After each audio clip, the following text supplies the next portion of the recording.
Olá, gente. Uma saudação muito especial àqueles que chegaram até aqui. Não é fácil, né?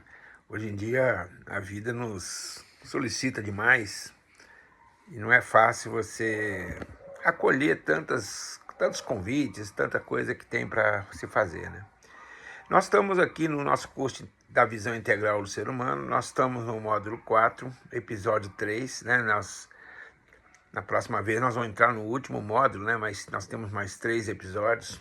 Então nós estamos chegando a um momento definitivo, né? Dessa contribuição que a gente tem, dessa introdução a alguns conhecimentos da antroposofia e conhecimentos gerais, né? Eu acho que nós estamos... Esse módulo, esse episódio, ele nos traz um desafio maior, né? Porque nós estamos acostumados, a nossa mente está acostumada a pensar as coisas a partir muito do mundo físico, do mundo perceptível, sensorialmente, né? E mesmo as ideias que nós temos, elas são relativamente frágeis, né?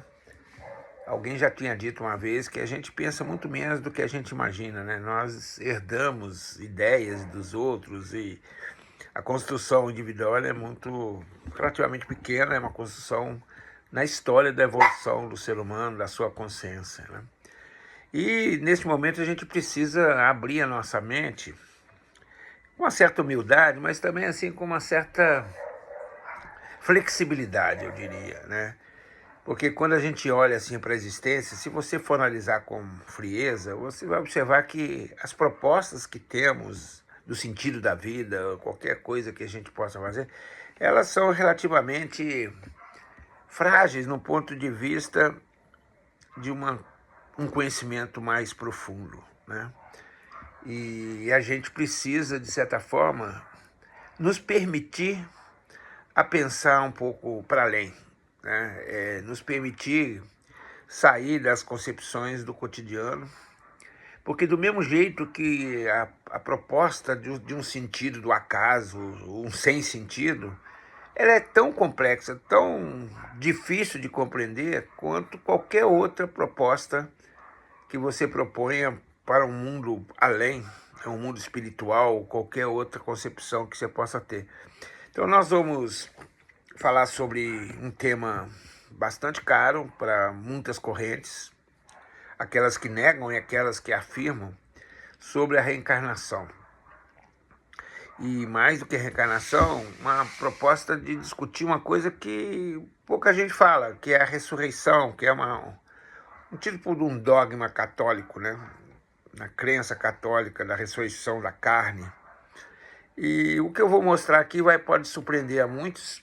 Eu queria que vocês também não aceitassem aquilo como algo dado. É uma reflexão. Ela vem de um conhecimento da antroposofia, mas ela vem também de muitos outros estudos, né, que são feitos.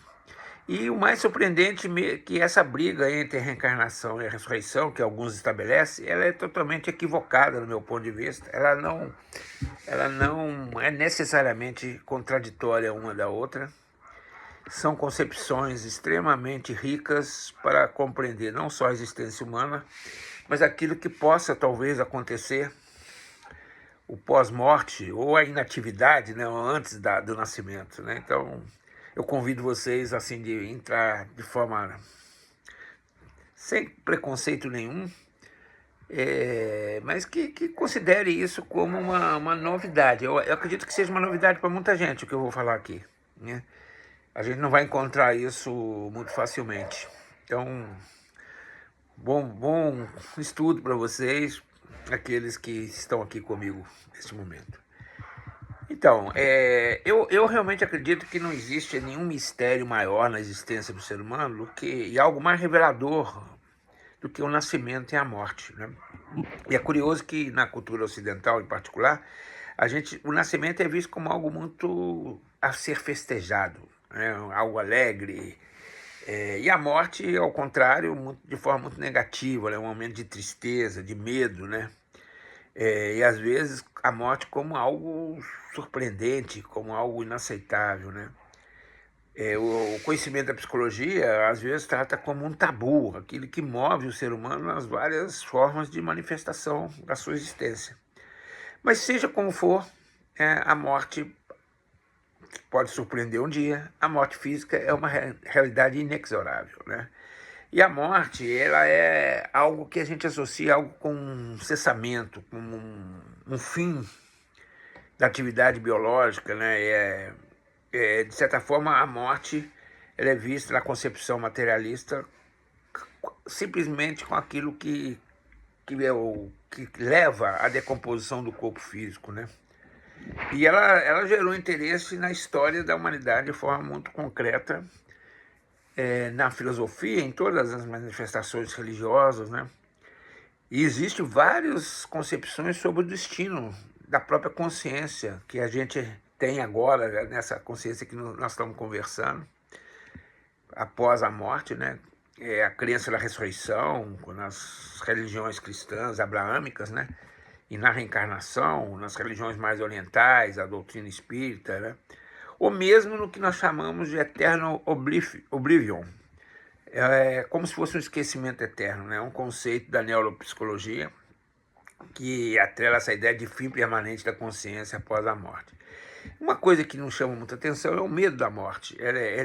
Apesar de ser visto como inerente ao desenvolvimento humano, ela aparece, desde as primeiras experiências de vida, como uma perda, né? Trata-se de um medo do desconhecido, o medo da extinção, da ruptura, da teia afetiva, da solidão e do sofrimento, né? E muita gente, como vários antropólogos, eles consideram o medo da morte um fundador da cultura. Ele é pivô de muita coisa que acontece na civilização e na sociedade, né? Mas desde os tempos remotos, os homens, os seres humanos, enxergavam a morte como um elemento antagônico à vida, né?